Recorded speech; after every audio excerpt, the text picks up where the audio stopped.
कहानी का शीर्षक, कहां जाएं। भीगे कपड़ों में, वह भी सड़क किनारे, अपनी सुंदर पत्नी रोली को देखकर शामू असहज हो गया। हजारों घूरती आंखों से घबराकर उसने पत्नी को अपने कंधे पर पड़ी भीगी पर मोटी चादर से ढक दिया। इस हालत को देख उसे यही सोच आया कि यदि मुंबई जाने का टिकट पहले से रिजर्व नहीं होता तो वो कभी भी ऐसे आंधी तूफान में परिवार सहित घर से नहीं निकलता।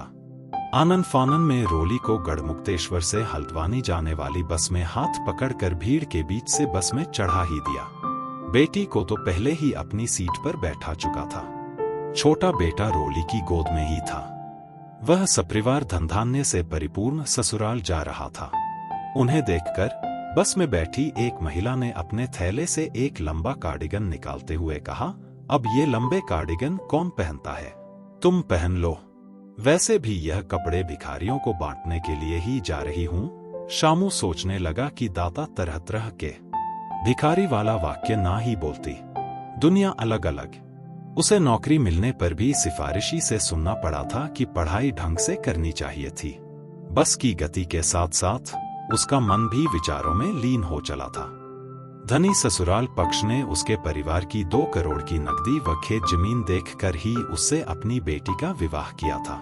4 वर्ष पूर्व सरकार से 2 करोड़ रुपए का सड़क बनाने के लिए जमीन लेने का मुआवजा मिला था, पर उसने गांव के पास की फैक्ट्री में अपनी नौकरी नहीं छोड़ी थी। उसके पिता व छोटा भाई दारू में अपने हिस्से का लुटा रहे थे। यह देख उसकी मां ने 1/4 हिस्सा अपने नाम कर लिया। शामू की तनख्वाह व मां के ब्याज के पैसे से घर चलता था। घर के बिगड़ते माहौल में बच्चों की बर्बादी बचाने के वास्ते इधर उधर हाथ पैर मारकर मुंबई की एक बड़ी फैक्ट्री में सुपरवाइजर के असिस्टेंट की नौकरी व कॉलोनी में घर भी मिला।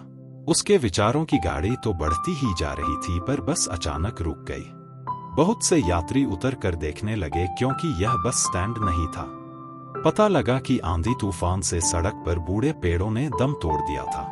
पता नहीं कब रास्ता खुलेगा। क्या करें, कहां जाएं? आगे भी ट्रैफिक, पीछे भी ट्रैफिक। तभी सड़क से कुछ अधिक दूरी पर नीचे की तरफ एक रेल आती दिखी। कूदते फांदते, पानी भरे गड्ढों में छपाक छपाक करते सभी ट्रेन की तरफ लपके। छोटे से गांव पर ट्रेन रुकती तो नहीं थी, पर अंदर बैठी सवारियां चेन खींचकर रेल रुकवा देती थी।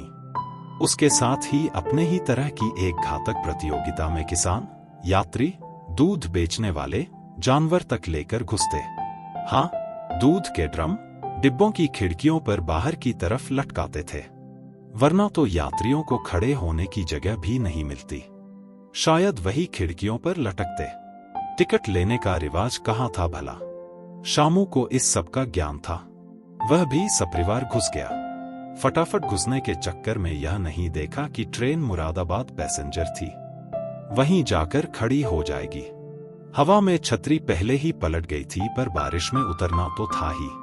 क्या पता अभी और क्या क्या देखना था। शहर के बाहर के बस अड्डे तक पत्नी व बच्चों को संभालते, कभी घसीटते हल्द्वानी जाने वाली 4 घंटे लेट बस में चढ़ ही गया। रात में ससुराल पहुंचकर वहां से मुंबई की यात्रा प्रारंभ करी। वहां पहुंचकर 3-4 महीने पता ही नहीं चले। यद्यपि पत्नी पूर्णतया सक्षम थी। भगवान की दया से मुंबई के चोर बाजार से सस्ता सामान मिल गया। मन से दुआ निकली, आजाद रहे वो चोर।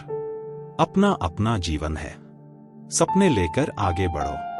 तत्पश्चात उन्हें दूर क्षितिज पर सूर्य की लाली व सुनहरी आभा में पंख लगाकर तैरता देखो, पर कहीं ना कहीं संग में देखो भेदभाव का आक्रमण, ऊंच नीच का असभ्य वातावरण। फिर भी जाएं तो जाएं कहाँ? शामू को यह सोचकर मन ही मन हंसी भी आती थी कि गांव की दारू विकास की लहरों पर तैरती रहती है। वैसे भी कभी विदेशी आक्रमणकारी व सरकार, और अब उतने ही बलशाली पर अपने में लिप्त मुट्ठी भर स्वार्थी जो अच्छे शक्तिशालियों को दबा देते हैं। वह यह सब सोच ही रहा था कि रात के 12 बजे लाउडस्पीकर चीख पड़ा, 2 दिन में सभी इस बस्ती को खाली कर दें। उनके यहाँ रहने से विदेश से आई महामारी फैल जाएगी। इससे बड़े लोगों की जान को खतरा हो जाएगा। क्या सब बड़े लोगों को जीवन दान की गारंटी मिली हुई है? आदेश सुनकर शामू समझ गया कि कुछ महीनों के लिए सरकारी आदेश पर फैक्ट्री बंद की गई है, तो मजदूरों को यहाँ क्यों रखें? निकलवा दिया अपने प्रभाव से। पुराना सवाल, कहाँ जाएं? पड़े रहेंगे सड़कों पर, भूखे प्यासे, कीड़ों जैसे शहर के बाहर खिसकते सरकते।